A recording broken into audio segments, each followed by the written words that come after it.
Deus é bom, tem planejado coisas boas para você nesses dias. Eu não vim aqui para simplesmente falar para você algumas palavras bonitas, não. Eu vim aqui te contar boas notícias. Eu não vim aqui te contar más notícias. Eu não vim aqui trazer condenação na sua vida, nem acrescentar mais mandamentos para você cumprir. Não, eu vim aqui te contar boas notícias.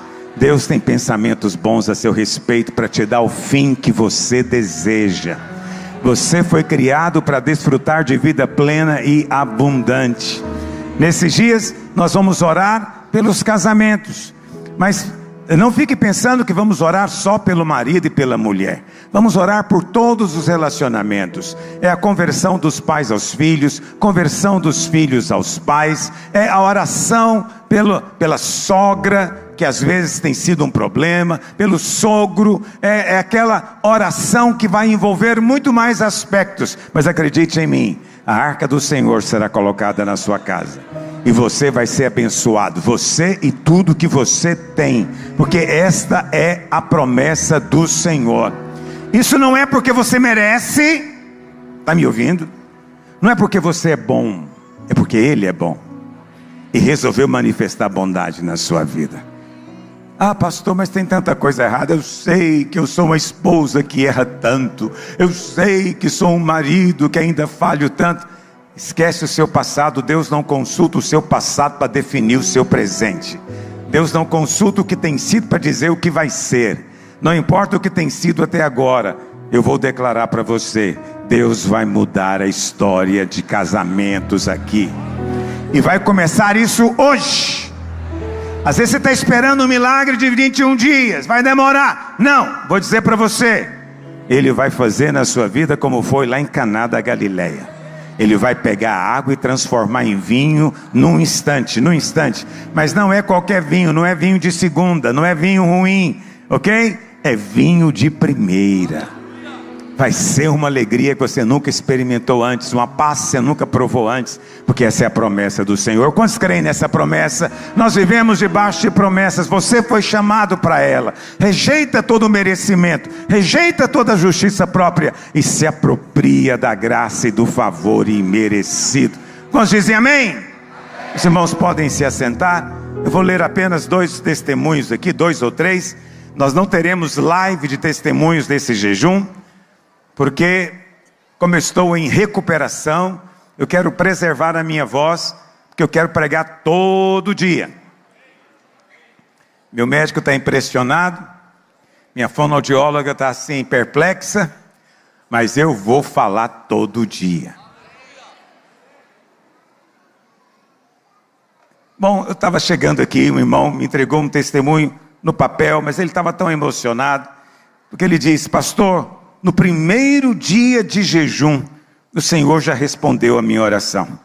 Depois de 3 anos sem trabalho, desempregado, hoje tive uma proposta de uma multinacional.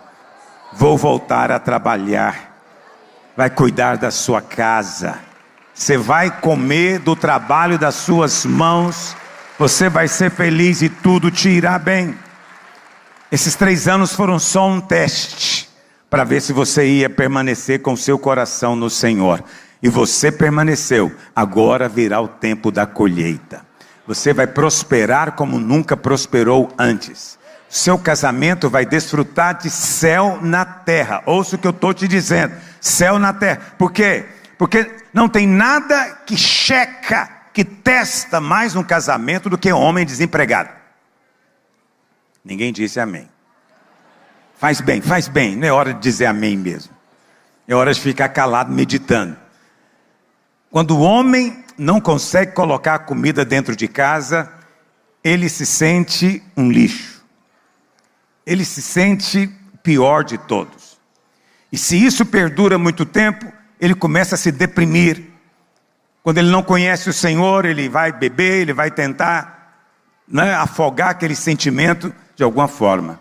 Mas quando ele conhece o Senhor, ele vem para cá para invocar a presença de Deus. Para as mulheres também é difícil. Entende? Nós vivemos uma realidade. Deus criou o homem para ser o provedor. Mulheres podem trabalhar. Preste atenção, não sou contra a mulher trabalhar. Deus que me livre. Mulher pode trabalhar. Ainda que eu preferi que a minha nunca trabalhasse. Mas é a escolha minha.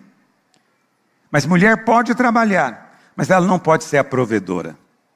Se ela se torna provedora, ela começa também a se sentir sobrecarregada. Ela começa a sentir que virou mãe do marido. Isso destrói a vida íntima deles. Então, Deus quer abençoar o homem para que ele seja o supridor. Não tenha constrangimento, clama, porque ele já te ouviu. Se nesses dias você está orando e um dos seus alvos de oração é esse, eu já quero começar o jejum profetizando na sua vida. Portas abertas vão estar diante de você. Está me ouvindo?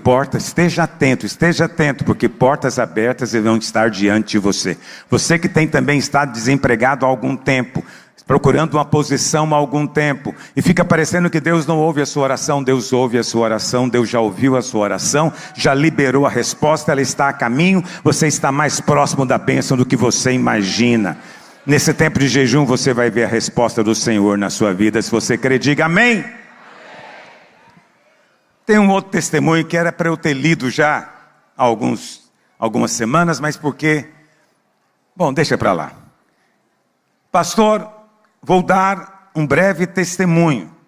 No ano passado, descobrimos um câncer cerebral em nossa filha de 4 anos.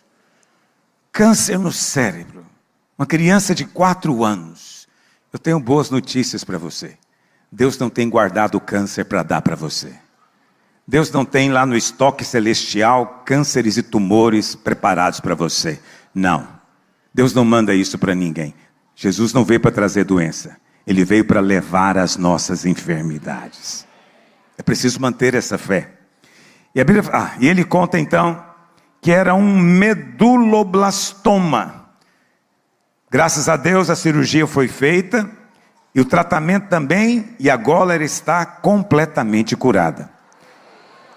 Recebemos a notícia, este ano o tratamento foi particular, pastor. E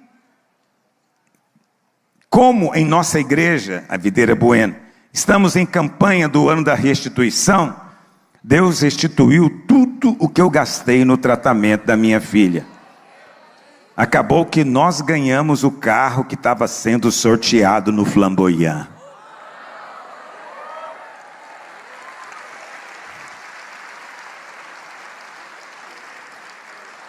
Aleluia, que foi você que ganhou, porque eu coloquei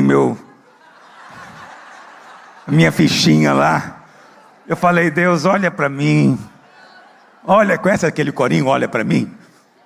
Eu então orei e falei, Senhor, tem misericórdia, um carrinho desse.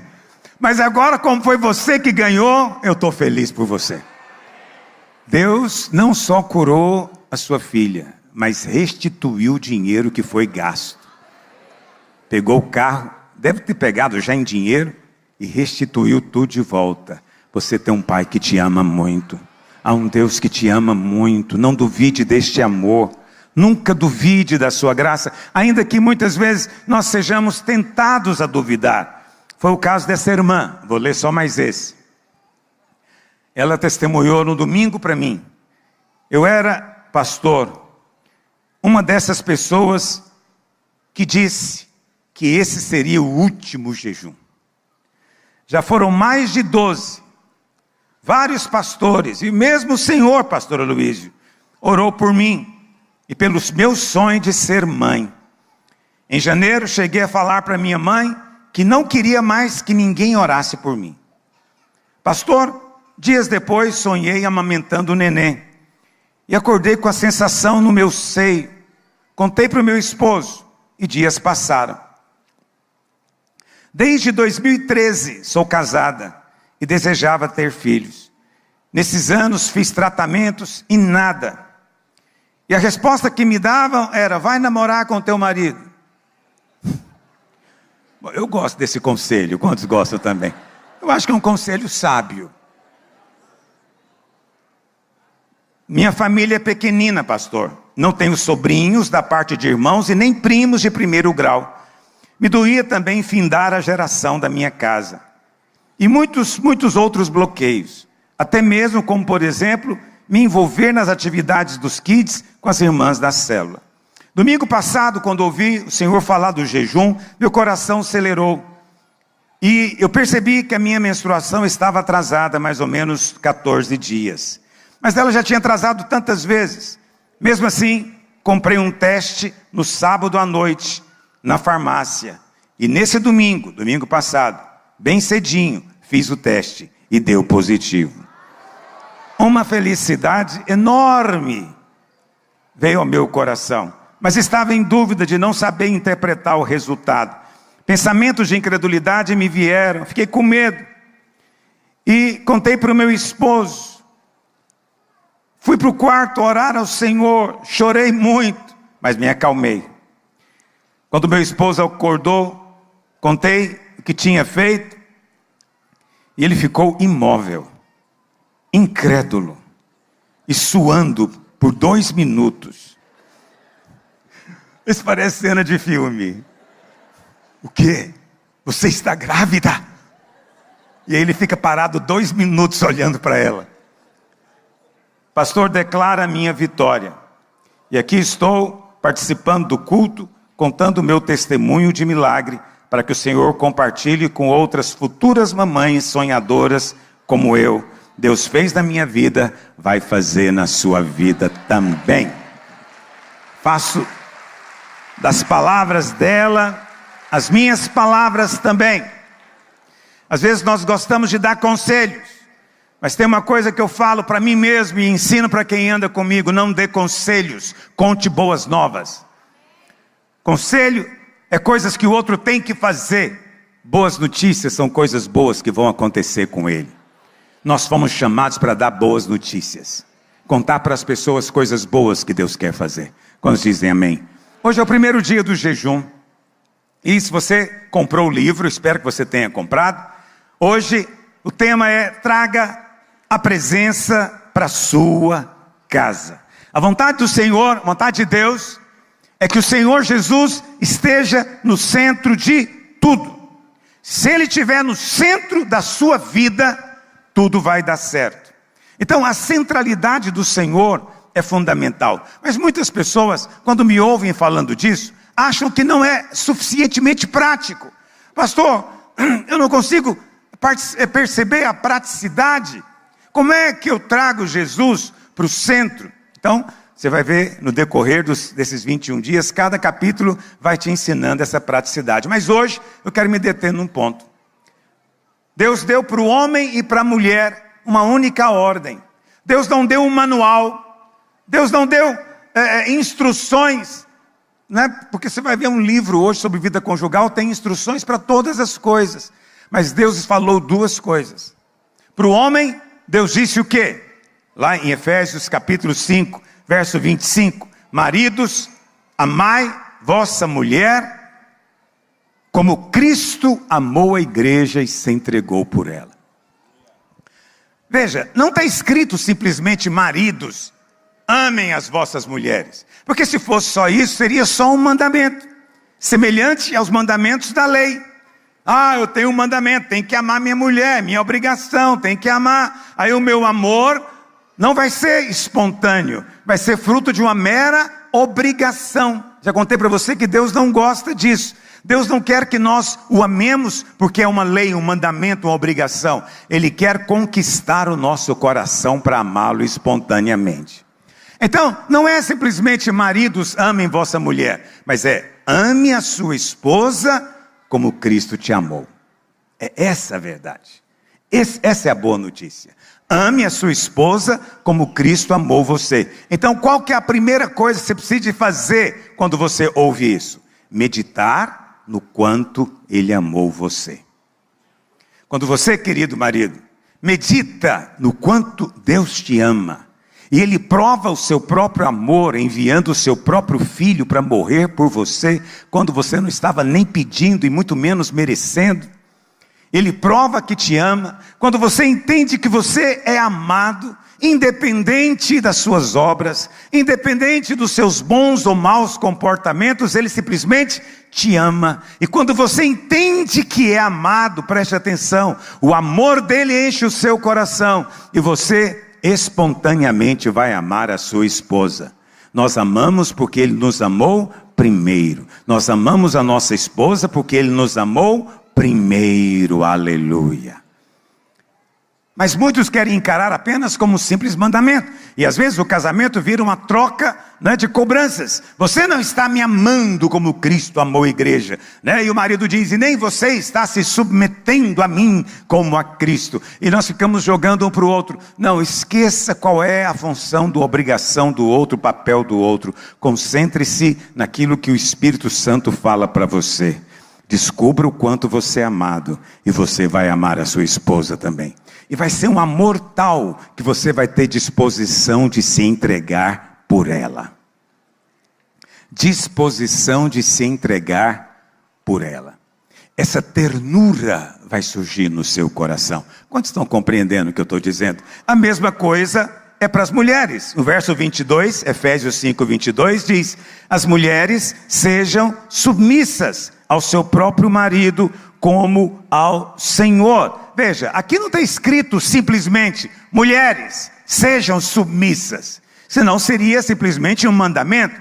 Mas está escrito, mulheres sejam submissas como ao Senhor. Ou seja, coloca o Senhor na relação. Veja o Senhor atrás do seu marido. Paulo diz lá em 1 Coríntios capítulo 11, que Deus é o cabeça de Cristo e Cristo é o cabeça de todo homem.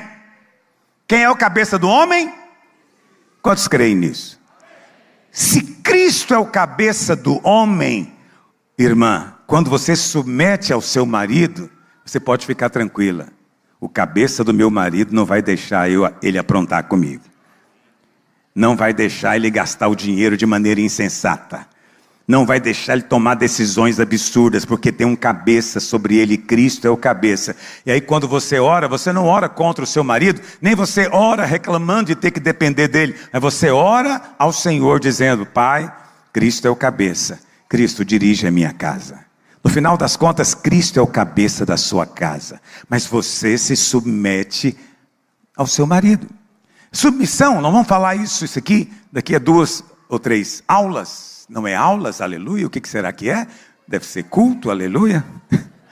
Um compartilhamento. Às vezes, o mundo quer passar para as irmãs a ideia de que submissão é algo inferior.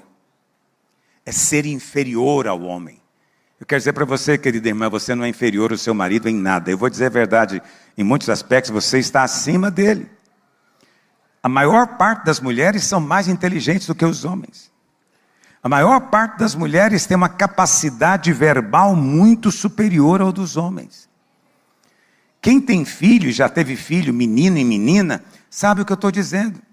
O menino, com 2 anos, ele parece um troglodita. É só uga, uga, uga. A menina com 2 anos, ela formula frases. Ela faz um enredo de história com a irmã. Você é a Barbie e eu sou amiga da Barbie. E nós vamos encontrar, e elas ficam fazendo histórias. Aí você pega 2 meninos brincando, o que eles brincam? Pá, pum, pé, pô! Superman! E acredite, não muda muito depois dos 30. Não muda muito. Você sabe, os irmãos me conhecem, você sabe, eu não sou. Realmente, eu sou uma pessoa estranha, minha mulher mesmo, eu digo para ela sempre isso, né? Eu sou um homem esquisito, porque eu não gosto das coisas de homens. Mas eu não sou gay não, viu?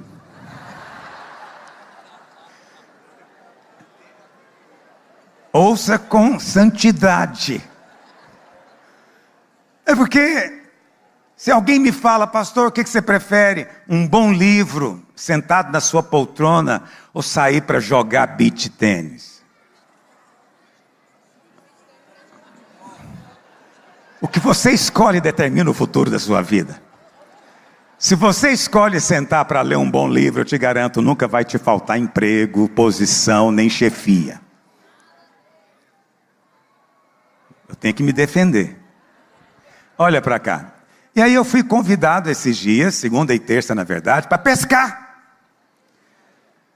Eu não tenho nem habilidade, eu não tenho nem a elegância para a coisa. Você sabe, tem pessoas que têm uma elegância.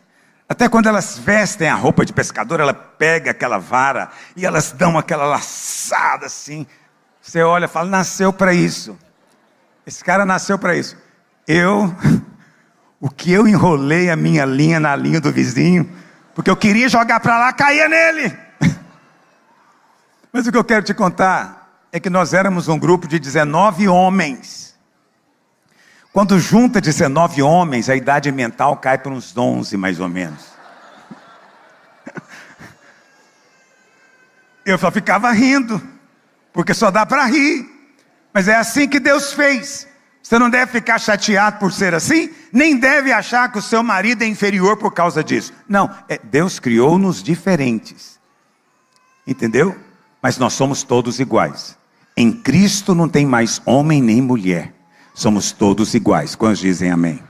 Só que quando Deus, Ele nos dá uma missão, a missão exige ordem. Concorda comigo? Não dá para você dar uma missão para um grupo e não definir quem é o líder. Tem que definir, senão aquele grupo não vai conseguir ser bem sucedido. Deus mesmo estabeleceu isso. Então, por exemplo, aqui na vida da igreja, Deus me colocou aqui como líder. Eu sou pastor presidente. Mas quer dizer que eu sou melhor do que você? Não. Quer dizer que eu sou maior do que você? Também não. Quer dizer que eu estou mais perto de Deus do que você? Também não. Mas quando se trata da missão, da ordem, Deus falou, você coloca a ordem. Você é como o irmão mais velho, você vai colocar a ordem e os outros devem obedecer. Mas eles não vão obedecer porque são inferiores, porque também não são reis e sacerdotes. Eles vão obedecer porque essa é a maneira de nós alcançarmos a missão. Quantos estão entendendo o que eu estou dizendo? A família é também uma missão divina. Deus tem algo para realizar através de cada família. Há um propósito divino em cada família. Cada uma com seu estilo, seu jeito, tem uma vocação. Agora, a família sendo uma missão, ela também exige funções. E Deus estabeleceu que o homem deve ser o cabeça. Que o homem deve dirigir, liderar. E a mulher deve ser uma auxiliadora. Ela deve estar próxima, do lado, com certeza. Mas ela deve deixar que o homem tenha a palavra final. Entende? Mas ela não faz isso porque ela é inferior.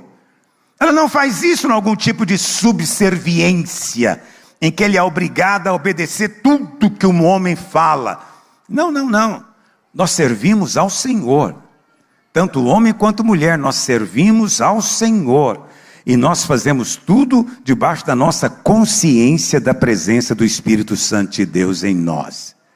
Posso ouvir o amém dos irmãos? Essa é a vontade de Deus. Agora você vê, a graça do Senhor tem que estar envolvida em tudo isso. O Senhor é o centro. Na criação dos filhos, é a mesma coisa. Muitos de nós pensamos que criar filhos é uma questão de colocar regras sobre regras. Não faça isso, você tem que fazer isso, você tem que fazer aquilo, você tem que fazer aquilo outro. E é o tempo inteiro o pai e a mãe dizendo para o menino o que ele tem que ser, o que ele tem que fazer, para onde ele tem que ir. Tudo, é muita regra. É lei em cima de lei. Você não vai conseguir educar o seu filho simplesmente dessa maneira, porque isso vai trazer sobre ele apenas estresse, peso. Haverá muito peso na sua casa. Mas se em vez de você colocar para ele mais regras, experimenta dar para ele palavras de graça. Eu confio que você vai aprender a discernir entre o certo e o errado, filho. Eu acredito que na hora que um colega falar com você, você vai perceber na hora se aquilo vem de Deus ou não. Eu não tenho dúvida, você vai conseguir se preparar para essa prova. O Senhor é contigo. E eu vou orar por você. Então não é você tem que tirar 10. Não. O Senhor é com você. Deus está aqui para te abençoar. Você é filho, você é amado. Fica calmo. Quanto mais calmo você ficar, melhor vai ser sua nota. Você vai lembrar de tudo, porque o Espírito Santo vai te lembrar. Esse é o pai e a mãe que traz Cristo para o centro. Mas quando o homem é o centro, aí é o homem que faz. Você vai estudar porque eu vou te vigiar, eu vou pegar no seu pé, e você vai estudar aqui o dia inteiro porque eu vou estar te olhando. Aleluia. Você pode fazer assim. Mas não dura muito tempo isso, ninguém consegue ficar de olho em menino o tempo inteiro. Viraria uma obsessão doentia. Mas se você aprende a falar para ele palavras de encorajamento, de fé, palavras espirituais, palavras do Espírito, você vai ver que o seu filho vai ter o desejo de corresponder ao que você está falando. Corresponder à sua expectativa de fé. Quantos dizem amém? Mas a palavra do Senhor diz, e eu gostaria de falar rapidamente sobre isso, lá em 2 Samuel, capítulo 6. Conta uma história que eu já contei para você aqui muitas vezes, mas hoje eu quero aplicá-la especificamente na sua vida conjugal, na sua casa. A Bíblia fala que Davi tornou-se rei. E ele então estabeleceu Jerusalém como a sua capital. A Bíblia fala que um dia ele reuniu os capitães, os anciãos, os maiorais dentre a nação, e disse para eles: olha, nos dias de Saul, ninguém se importou com a arca. Ninguém se importou com a arca, mas eu quero trazer a arca para Jerusalém. A arca da aliança, não é a arca de Noé, viu filho? A arca da aliança. Era um móvel que ficava no tabernáculo. E ela é simbólica. O que ela representa? A presença manifesta de Cristo no meio do seu povo. A arca simboliza presença manifesta. Pastor, por que você faz questão de frisar a palavra manifesta? Porque Deus está em todo lugar, inclusive no inferno.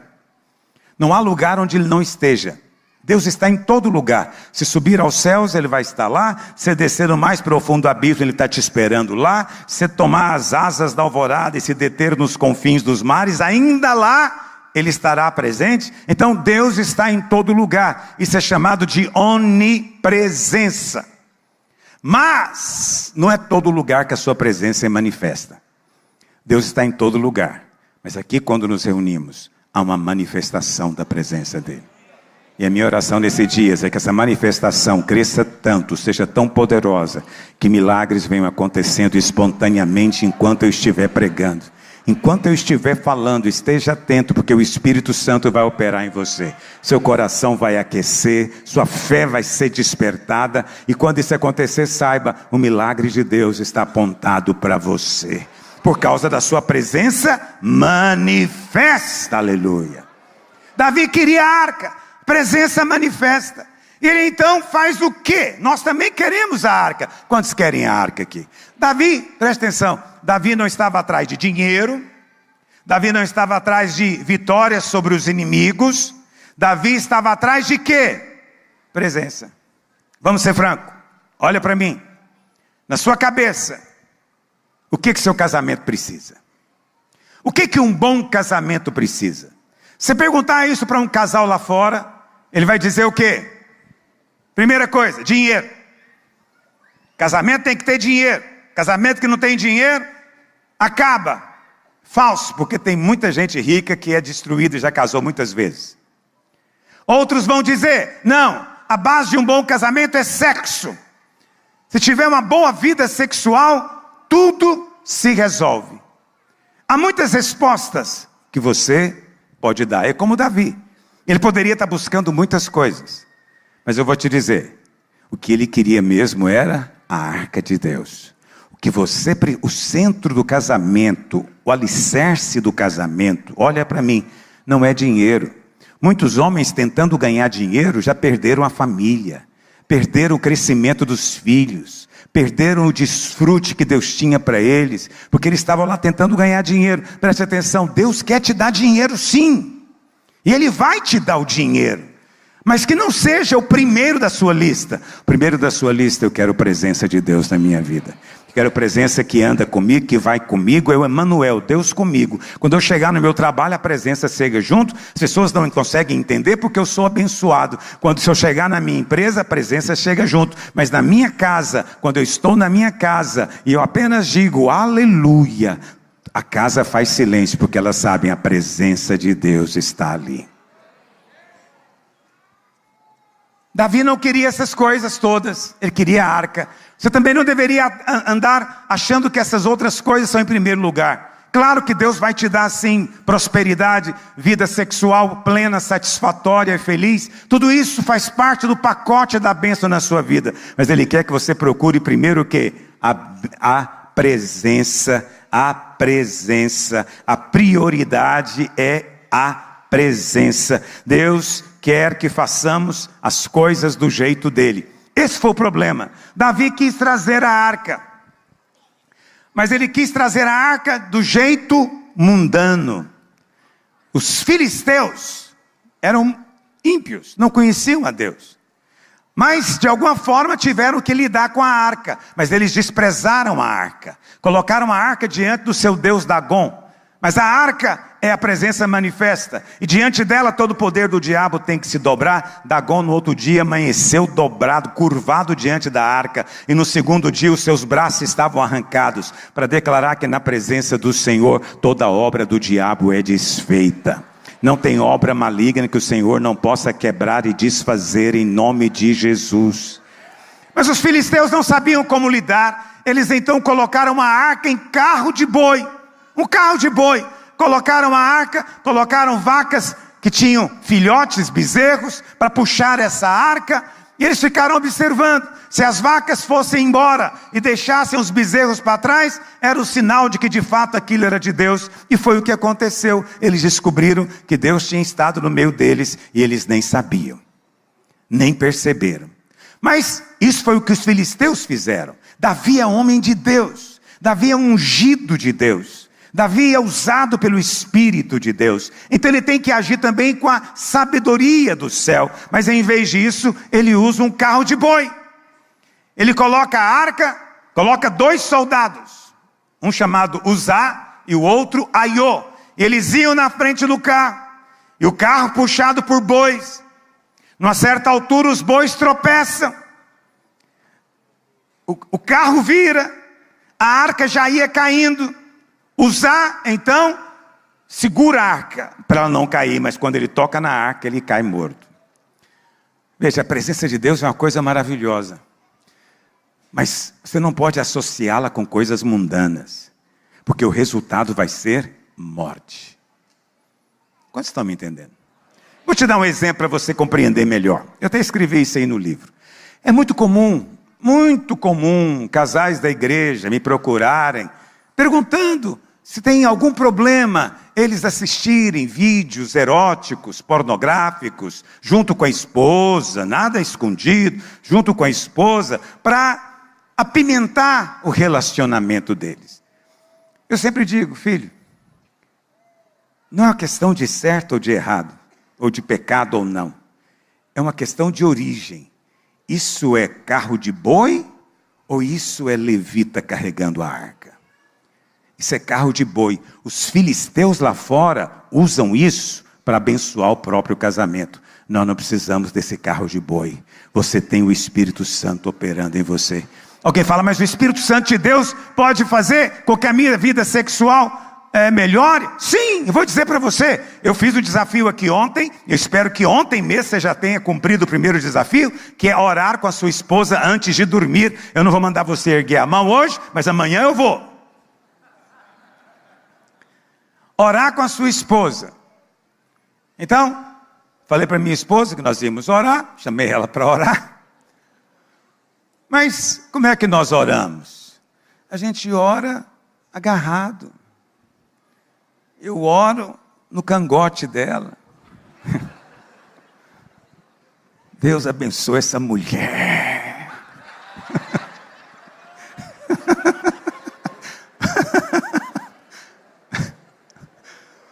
E ela começa a sentir o arrepio da unção. Oh Deus, ela não gosta que eu falo isso, me perdoe, eu vou parar agora. Olha para cá. Eu oro com ela, e depois ela ora comigo. E sabe o que acontece depois que a gente ora? Uma ternura. Eu olho para ela e falo, meu Deus, eu casei com essa mulher, ela é maravilhosa. Aí eu quero pular em cima dela. Não preciso de filme pornográfico, não. Lá em casa tem anjos de Deus. Não preciso dessas coisas. Isso é carro de boi. Se você está fazendo isso, eu não estou aqui para te jogar pedra, não. Estou aqui para te contar que tem uma maneira melhor. Carro de boi, em algum momento, gera morte. Se você está usando carro de boi, em algum momento aquilo pode ser morte. Há um tempo atrás, um outro casal me procurou perguntando se tinha algo de errado levar a esposa no motel. Eu falei, sua esposa, você pode ir onde você quiser, você é livre. Mas se eu fosse você, não ia. Mas você falou que eu sou livre? Eu falei, quem sou eu para tirar sua liberdade? Mas se eu fosse você, não ia. Por quê? Pelo seguinte, você está entrando no motel, você abaixa para pegar alguma coisa. Naquele momento passa um membro da videira. E ele vê só a sua mulher. O que ele vai pensar? A fulana está traindo o marido. Você destruiu a reputação da sua mulher por causa de uma bobagem. Até provar que aquilo foi um engano, muita gente vai acreditar. E vai chamar você de outras coisas piores ainda. Mas você sabe que nada aconteceu. Mas você expõe a sua casa a uma situação de morte. Para que fazer isso? Para que fazer isso? Fuja desses lugares. Não seja comum, seja santo. A vontade de Deus é que nós sejamos santos. Quantos dizem amém? E santidade não é oposto de pecado. Santidade é o oposto de ser comum. Comum. No mundo é comum certas coisas, mas seja diferente, não seja comum. Quando a sua esposa pega uma joia e tranca no cofre, o que ela está dizendo? Que aquela joia, ela é valiosa, preciosa. Então ela tem que ficar o quê? Separada. Não pode ficar junto daquilo que não tem valor. O que é precioso fica separado. Quantos estão entendendo o que eu estou dizendo? Então você é precioso, você foi separado pelo Senhor. Não no sentido de que você é melhor do que os outros. Não. É no sentido de que você é de uso exclusivo, propriedade exclusiva, pertence a Ele. Então se você pertence a Ele, eu te digo amorosamente, não seja comum. É comum falar palavrão, mas não seja comum. É comum as pessoas divorciarem quando tem problema no casamento. É comum. Meu desafio você, não seja comum. Seja diferente, seja valioso, seja precioso. Cuidado com o carro de boi. Carro de boi aponta para quê? Esforço humano. Já estou encerrando. Esforço humano. Deixa eu dar uma palavrinha para você aqui a respeito disso, rapidamente. Mas você tem que prestar atenção. Eu não sou contra palestrantes motivacionais. Coaches, não sou contra. Palestrantes motivacionais pregam ensinam coisas como acredite em você mesmo, né? Continue, vai adiante, procure se aperfeiçoar, melhorar o que você faz, planeje a sua vida. Então veja, são coisas boas. Não tenho nada contra isso. Acontece que em algum momento esse palestrante, ele vai te dizer 5 coisas que vai mudar a sua vida. 5 chaves é o que ele vai te dar. E você rapidamente anota aquelas chaves. Só que depois não acontece nada. Aí você volta para ele e ele fala o quê? Você não aplicou direito. Você não fez direito. Se tivesse feito, teria acontecido. Ou seja, toda a responsabilidade está em cima de você. Você recebeu a chave, agora se vira. Qual que é a beleza do Evangelho? A responsabilidade está sobre Ele. Estou te convidando a colocar a sua fé nele. Ele virá para transformar a água em vinho. Não quero que você me interprete mal, não. Olha para cá. Eu não sou contra mensagens do tipo 7 passos para melhorar a comunicação no casamento. 5 chaves para uma vida sexual frutífera. Não, essas coisas podem funcionar. Podem funcionar. Qual que é a diferença é que elas funcionam por um tempo. Depois você esquece. Você não consegue ficar lembrando de 7 coisas a vida inteira. Funciona por 1 mês, 2 meses, talvez alguns meses, 1 ano, mas depois passa. Não tem valor permanente. Mas quando você convida o Senhor Jesus para ser o centro do seu relacionamento, a mudança é permanente. Porque Ele é que te conduz e te lembra a respeito de toda a verdade. Ele é que te inspira a maneira de lidar com o seu cônjuge, maneira de lidar com o seu filho, aquilo que está acontecendo na sua casa. Ele te dá discernimento. Aleluia! Quantos dizem amém? Para encerrar, a Bíblia fala que Davi então, daquela situação, mandou levar a arca para a casa de Obed-edom. Obed-edom recebeu a arca. Certamente a casa dele ficava quase de frente onde aconteceu o acidente. Talvez ele tenha dito: escuta gente, vocês estão trazendo para minha casa, mas alguém acabou de morrer ali, vocês trazem para minha casa? Talvez, mas ele recebeu na casa. Ele recebeu a arca. E o que a Bíblia diz? Vamos ler o que a Bíblia diz? 2 Samuel 6:11. Ficou, 2 Samuel 6:11. Ficou a arca do Senhor na casa de Obed-edom o geteu. Quantos meses? 3 meses, foi pouco tempo. E o Senhor o abençoou. E abençoou toda a sua casa. Qual é o resultado da presença de Deus na sua casa? A bênção virá sobre você.